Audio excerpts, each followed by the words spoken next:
Hello, good morning class 9th। हम लोग कर रहे हैं आपका कविता नंबर 8 ग्रामश्री। और इसके कविता के कवि का नाम है सुमित्रा नंदन पंत जी। देखो बच्चों, इसका हमने आपको 4 भाग दे दिए हैं। 4 भाग यहाँ तक आपको हो चुका है। ये इम्पोर्टेंट है, ये मैं आपको क्वेश्चन आंसर के साथ दे दूंगी, ठीक है ना। तो आज हम इसका 5वां भाग पढ़ेंगे। 5वें भाग पे देखिए, 5वें भाग पर जो कवि हैं वो प्रकृति के किस सौंदर्य की तारीफ कर रहे हैं, प्रशंसा कर रहे हैं। पीले मीठे अमरूदों में अब लाल लाल चित्तियां पड़ी, पक गए सुनहले मधुर बेर, अमली से तरु की डाल जड़ी। लहले पालक में धनिया, लौकी ओ सेम फली फैली, मखमली टमाटर हुए लाल, मिर्चों की बड़ी हरी थैली। देखिए, इसमें कवि प्रकृति का जो सौंदर्य है वही हमें पूरी कविता में बता रहे। ग्रामश्री गांव की खूबसूरती के बारे में ही बता रहे हैं। तो इसमें कवि क्या कहते हैं? कवि कहते हैं कि पक कर अमरूद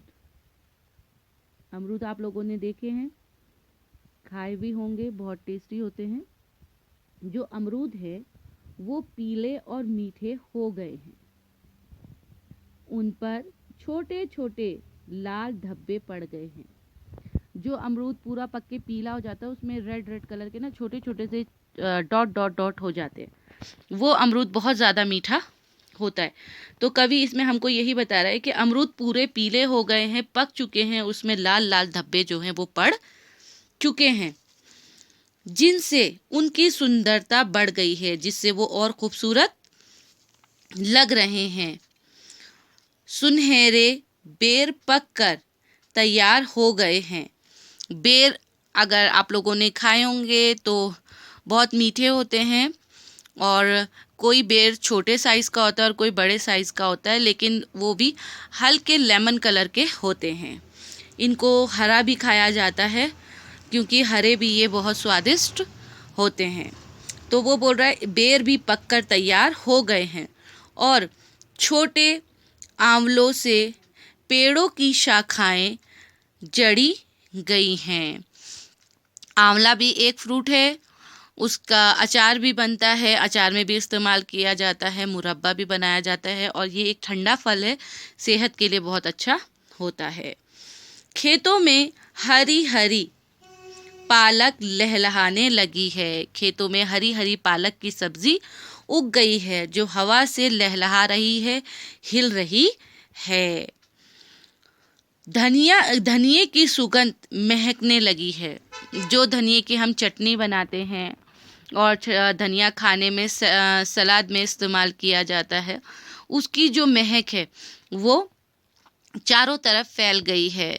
अगर आप लोग धनिया आप लोग बोते हो अपने अपने खेतों में, उसकी खुशबू जब वो तैयार हो जाता है बड़ी ही अच्छी सुगंध उसकी आती है।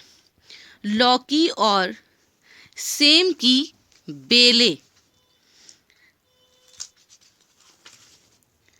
दूर दूर तक फैल गई हैं।